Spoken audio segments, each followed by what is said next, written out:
பெற்ற தாயே, நான் நன்றாக வாழ வேண்டுமென்றால் நீ பாலியல் துன்புறுத்தலை பொறுத்துக் கொள்ள வேண்டும் என மகளிடம் சொல்லியதாக கண்ணீர் சிந்தும் சிறுமி. புகார் கொடுக்க வந்த சிறுமியை காவல்துறை மிரட்டுவதாக கண்ணீர் மல்க வேதனை. 1 இயராவே இவங்க 2 பேரும் என்ன ரொம்ப போட்டு டார்ச்சர் பண்ணிக்கிட்டு இவரு தப்பான வீடியோ எனக்கு காமிச்சு பாரு சொல்றது, என்ன தப்பா தொடுறது எல்லாமே இருந்துச்சு. இது நான் அம்மா கிட்டயும் சொன்னேன். ஆனா அம்மா இதை அட்ஜஸ்ட் பண்ணிக்கோ, என் லைஃப் உன்னால ஸ்பாயில் ஆயிடும்னு சொல்லி விட்டுட்டாங்க. காலைல 11 மணிக்கு ஸ்டேஷன் வந்தோம். காலில இருந்து வெயிட் பண்றேன். ஆனா யாருமே எதுவுமே பண்ணல.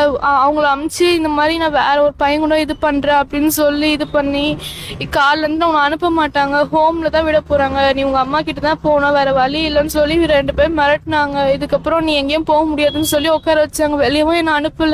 சென்னை மதுரவாயல் அடுத்த வானகரம் பகுதியைச் சேர்ந்த தம்பதியினருக்கு கடந்த 2009ஆம் ஆண்டு திருமணமாகி 2 பெண் குழந்தைகள் உள்ளனர். கருத்து வேறுபாடு காரணமாக கணவன் மனைவி இருவரும் கடந்த 2017ஆம் ஆண்டு பிரிந்துள்ளனர். 2 பெண் குழந்தைகளும் தாயுடன் வசித்து வந்த நிலையில் அந்த தாய் வானகரம் பகுதியைச் சேர்ந்த ரியல் எஸ்டேட் பிசினஸ் செய்து வந்த சிவா என்ற சிலம்பரசன் என்ற நபரை 2வதாக திருமணம் செய்து கொண்டு அவருடன் வசித்து வந்துள்ளார். இந்த நிலையில் மூத்த மகள் தனது தந்தைக்கு போன் செய்து தனது தாயின் 2வது கணவர் தன்னை அடித்து துன்புறுத்துவதாக தெரிவித்துள்ளார். மேலும் அந்த குழந்தையின் பாட்டியும் போன் செய்து தயவு செய்து குழந்தையை அழைத்து வந்து விடுங்கள் என தெரிவிக்க குழந்தையை அவரது தந்தை அழைத்து வந்துள்ளார். எனக்கு 2009ஆம் ஆண்டு என்பவரோட திருமணம் ஆச்சு. அதுக்கப்புறம் 2017ஆம் ஆண்டு நாங்கள் கருத்து வேறுபாடு காலமாக பிரிஞ்சுட்டோம் 2 பேரும். எனக்கு 2 பெண் குழந்தைங்க. அந்த பெண் குழந்தைங்க அதுக்கப்புறம் பிரிஞ்சதுக்கப்புறம் 2 குழந்தைங்க அவங்களோட தான் இருந்தாங்க. அவங்களுக்கும் வேற ஒருவரோட திருமணம் ஆயிடுச்சு. சிவா என்ற சிலம்பரசன்றவரோட ஒரு 3 வருடம் முன்னாடி திருமணம் ஆயிடுச்சு. அவங்களுக்கு ஒரு குழந்தை இருக்குது. ஒரு 10 நாளைக்கு முன்னாடி என் பிள்ளை எனக்கு ஃபோன் பண்ணி, என் பெரிய பொண்ணு எனக்கு ஃபோன் பண்ணி என்னை இந்த மாதிரி குடும்பப்படுத்துறாங்க, என்னை அடிக்கிறாங்க. அவருடைய அதாவது என்னுடைய 2வது கணவர் அவர் என்னை அடித்து துன்புறுத்துறாரு, என்னை கூட்டிகிட்டு போயிடுங்க வந்துன்னு சொல்லிட்டு எனக்கு ஃபோனில் பேசுகிறாங்க. நான் உடனே எங்கம்மா இருக்கீங்க சொல்லுமான்றதுக்கு அதுக்கப்புறம் ஃபோன் கட் ஆகிட்டு திருப்பி 2 நாள் கழித்து அவங்க பாட்டி வீட்டிலேருந்து ஃபோன் அவங்களுடைய அம்மா எனக்கு ஃபோன் செய்து நீங்கள் உங்கள் குழந்தைய கூப்பிட்டு போயிடுங்க, அவங்க உங்களை அடிச்சே கொண்டுடுவாங்க, அந்த பிள்ளைய தயவு செய்து கூப்பிட்டு போயிடுங்கப்பா வந்துன்னு சொல்லி அவங்க சொன்னது உடனே அவங்க வீட்டில் வானகரத்தில் அவங்க வீடு இருக்குது. நான் அங்கே போயிட்டு என் பிள்ளைய போய் நான் கூட்டிகிட்டு வந்துட்டேன். என் பொண்ணு திருப்பி எங்கள் அக்கா கூட தான் இருந்தாங்க. அவங்க வீட்டில் இருந்து விட்டுருந்தேன். 2 நாள் ரொம்ப மன உளைச்சல் பாதிக்கப்பட்டு அது அடுத்த நாள் நைட்டு அவங்ககிட்ட சொல்லியிருக்கா, என்னை இந்த மாதிரிலாம் பண்ணா, என்னை அங்கே கை வச்சா இங்கே கை வச்சா, என்னை வாழை துன்புறுத்தினா ரொம்ப. அதை நான் ஒத்துக்கலைன்னா என்னை போட்டு அடித்தான். ஏன்னா அதுக்கு எங்கள் அம்மா கிட்ட போய் சொன்னியா கேட்டதுக்கு சொன்னாலும் அவங்க என்னோட வாழ்க்கை போயிடும், நீ அதெல்லாம் இது பண்ணிட்டு தான் இருக்கணும்னு சொல்லி சொன்னாங்க. யார்கிட்ட சொல்கிறதே தெரியல எனக்கு. என்ன ரொம்ப கஷ்டமாக, நான் சூசைட் கூட ட்ரை பண்ணிட்டேன், ஏமா அப்படிலாம் பண்ணான்னு கேட்டதுக்கு எனக்கு வேறு வழி தெரியலப்பா, எனக்கு வேறு யாருமே இல்லை, உங்கள் நம்பரும் என்கிட்ட இல்லை. அதுக்கப்புறம் தான் நான் இப்படியோ உங்கள் நம்பரை எடுத்துகிட்டு உங்களுக்கு பாட்டி மூலியமாக ஃபோன் பண்ணி உங்ககிட்ட வந்துட்டேன். பின்னர் தனது குழந்தையை மனைவியின் 2வது கணவர் அடித்து துன்புறுத்தியதாக நொளம்பூர் காவல் நிலையத்தில் புகார் அளித்துள்ளார்.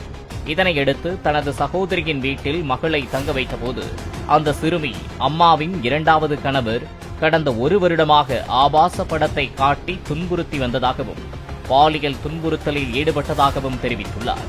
இதனை கேட்டு அதிர்ச்சியடைந்த சிறுமியின் தந்தை இதையெல்லாம் அம்மாவிடம் ஏன் சொல்லவில்லை என கேட்டதற்கு அனைத்தையும் சொன்னேன், இது தெரிந்தால் என்னுடைய வாழ்க்கை வீணாகிவிடும், அதனால் பொறுத்துக்கொள் என தாயே சொன்னதாக சிறுமி தெரிவித்துள்ளார்.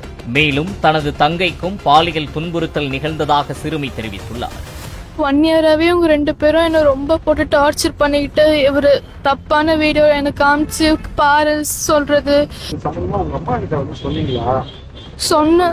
சொன்னதுக்கு தான் இந்த மாதிரி அட்ஜஸ்ட் பண்ணி தான் ஆகணும், என் லைஃப் உன்னால போயிடும் அப்படின்னு சொல்லி தங்கச்சிக்கிட்டே இந்த மாதிரி பண்ணியிருக்காங்க. தங்கச்சி அவன்கிட்ட சொன்னதுக்கு இந்த மாதிரி பண்ணாங்க. இதை நான் யார்கிட்ட சொல்றேன்னு எனக்கு தெரியல. அம்மாட்டையும் நான் 2 வார்த்தை சொல்லிட்டேன். இதே தான் சொல்றாங்க, நான் விட்டுட்டு அதுக்கப்புறம் என்ன பண்றேன்னு தெரியல. தான் அப்பாவுக்கு ஃபோன் பண்ணி அப்பா கிட்ட வந்தேன்.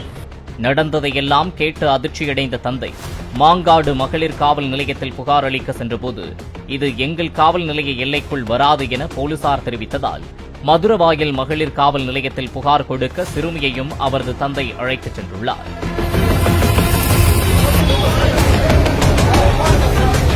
அங்கு அவர்கள் நீண்ட நேரமாக காக்க வைக்கப்பட்டதாகவும் பின்னர் மதுரவாயல் மகளிர் காவல் நிலைய இன்ஸ்பெக்டர் ரெஜினா சிறுமியை விசாரிப்பதற்காக தனியாக அழைத்துச் சென்று உன்னை தனியாக ஹோமில் அடைத்து விடுவோம் என மிரட்டியதாகவும், குற்றவாளிகள் மீது வழக்கு பதிவு செய்யாமல் அவர்களை காப்பாற்ற முயற்சி செய்வதாகவும் பாதிக்கப்பட்ட சிறுமியும் தந்தையும் வேதனையோடு தெரிவித்து வருகின்றனர்.